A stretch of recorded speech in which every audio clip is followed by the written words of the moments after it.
વૃતપુર મહિમા કહ્યો ન જાય, કદિમુખ શેષ સહસ્ત્ર કલ્પ ગાય. વૃષસુત તણી મુખ્ય ગાદી જ્યાં છે, ત્રિભુવન તત્વ અનેક તીર્થ ત્યાં છે. વડતાલ શ્રી લક્ષ્મીનારાયણ દેવ હરિકૃષ્ણ મહારાજના દ્વિશતાબ્દી મહોત્સવ ઉપક્રમે પૂનમનું આ સત્ર આયોજક વડતાલ મંદિર અને જેમની પ્રેરણાથી આ સત્ર ઉજવાઈ રહ્યું છે એવા પરમ પૂજ્ય સ્વામી વિશ્વવલ્લભદાસજી સ્વામી, તમને કથાનું શ્રવણ કરાવતા વિદ્વાન નવયુવાન શાસ્ત્રી સ્વામી પ્રિયદર્શન સ્વામી, વાલા સૌ સંતો અને શ્રીજી મહારાજની આજ્ઞાનું અનુસંધાન રાખી અને પૂનમના દિવસે મહારાજની આજ્ઞાનું પાલન કરવા પધારેલા સૌ હરિભક્તોને જય સ્વામિનારાયણ. શ્રીજી મહારાજે આશ્રિતને ભલામણ કરી છે કે બહુ દેશાંતરમાં દૂર રહેતા હો તો બે સમયામાં આવજો, વણ તેડે, બાકી દર પૂનમે વડતાલ આવજો. સ્વામિનારાયણ ભગવાનને અતિ ગમતું આ વડતાલ છે. પૂજ્ય સ્વામીએ ગણાવ્યા કે મહારાજે અહીંયા કેટલા બધા કામ કર્યા, કેટલા પ્રસાદીના સ્થળો છે. તમે કથા સાંભળવા બેઠેલા છો એ પવિત્રાનંદ સ્વામીનો બનાવેલો આ સભામંડપ છે. અને જોગાનો જોગ આ સભામંડપ જેમણે બનાવ્યો એમણે જ વડોદરા સ્વામિનારાયણ મંદિર જે વાડી વિસ્તારમાં છે એ સ્વામીએ જે મંદિર બનાવેલું છે. એટલે બૌદ્ધા તો આજે વડોદરાના હરિભક્તો હશે, એમને તો આજે બહુ ભાવ થતો હશે કે જ્યાં અમે બેઠા છીએ અને જ્યાં હર હંમેશ અમે દર્શન કરવા જઈએ છીએ એ પવિત્રાનંદ સ્વામીનું બનાવેલું આ સ્થાન છે. શ્રીજી મહારાજે સંપ્રદાયના મહત્ત્વના કામ બધા વડતાલમાં બેસીને કરેલા છે.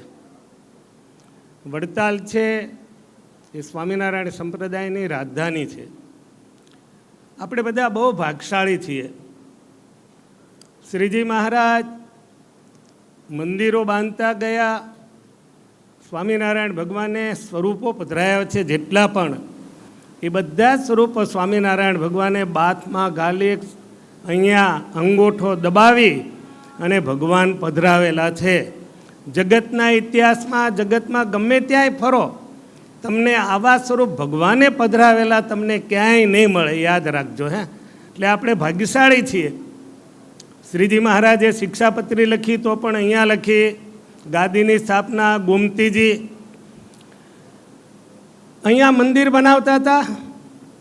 સ્વામિનારાયણ ભગવાન જાતે ઈંટો લાવતા હતા અને અહીંયા બહેનો પણ લાવતા હતા, પુરુષો પણ લાવતા હતા. તે દિવસે પણ એવો સમાજ હતો કે કોઈ સેવા નહોતા પણ કરતા, યાદ રાખજો. પણ જ્યારે ખબર પડે કે મહારાજ આ મંદિરમાં સેવા કરે છે, એને મળે છે, એને ભેટે છે, તો એ ગારાવાળા અંગ હોય ને તો કોઈક એવા પાછા હોય એવા વિચારવાળા એ પાછા ગારો લગાડીને આવે ને શ્રીજી મહારાજ એને જુદા ઊભા રાખતા હતા, યાદ રાખજો. આવું બધું ચાલ્યા કરે. જે જગ્યાએ લક્ષ્મીનારાયણ દેવ પધરાવ્યા છે કેટલી પવિત્ર ભૂમિ છે, જ્યાં સ્વયં લક્ષ્મીજીએ તપ કરેલું, ભગવાન નારાયણ પ્રસન્ન થયા, વરદાન માગવાની વાત કરી તો કેવું સરસ વરદાન માગ્યું કે તમે મારી સાથે અહીંયા નિવાસ કરીને રહો. એ વરદાન સ્વામિનારાયણ ભગવાને પૂરું કર્યું. વિશેષ તો વડોદરાવાળા માટે સૌથી જો આનંદની વાત હોય તો એ છે કે અહીંયા જે લક્ષ્મીનારાયણ દેવ બિરાજે છે એ સ્વામિનારાયણ ભગવાને ઘડાવેલી મૂર્તિ નથી, યાદ રાખજો ભક્તો. કોણે ઘડી એ પણ ખ્યાલ નથી. અહીંયા જ્યારે મૂર્તિઓ બધી બનતી હતી ત્યારે સ્વામિનારાયણ ભગવાન જોવા નીકળ્યા ત્યારે અક્ષરાન સ્વામી હતા, બ્રહ્માન સ્વામી હતા.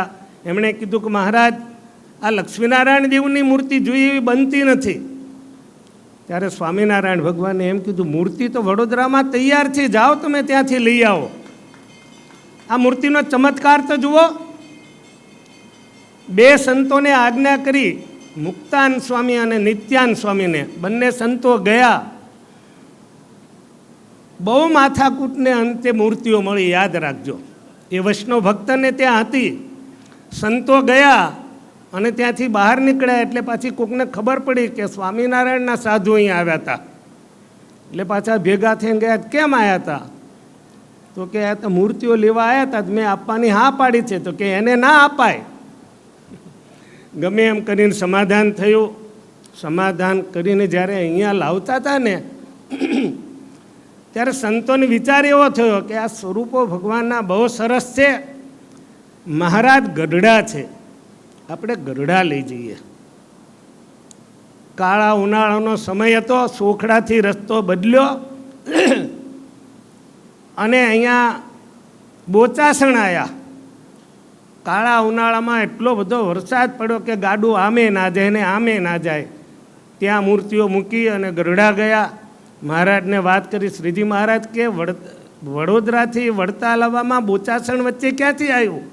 તો કે મહારાજ અમે તો તમને એ બતાવવા માટે આવતા હતા, પણ વરસાદ પડ્યો. ભગવાનની ઈચ્છા અહીંયા જ બેસવાની હતી, યાદ રાખજો. તપ ક્યાં કર્યું હતું? ભગવાન નારાયણને પ્રસન્ન કરવા લક્ષ્મીજીએ અહીંયા જ કર્યું હતું. અને એ સ્વરૂપો અહીંયા આવ્યા, અહીંયા બિરાજ્યા.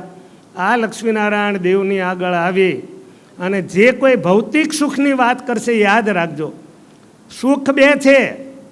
એક ભૌતિક સુખ છે અને એક આધ્યાત્મિક સુખ છે.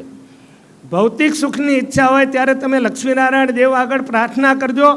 સ્વામિનારાયણ ભગવાનનું વરદાન છે કે એ સંકલ્પ હું તમારા પૂરા કરીશ. તમારી જે કંઈ માગણી હશે એ હું સ્વરૂપમાં રહીને પૂરા કરીશ. બીજું સ્વરૂપ છે આપણું ઉપાશ્રેષ્ઠ હરિકૃષ્ણ મહારાજનું. આરતી થઈ ને, સ્વામિનારાયણ ભગવાનજી ડંકો વાગી ગયો હો આપણો.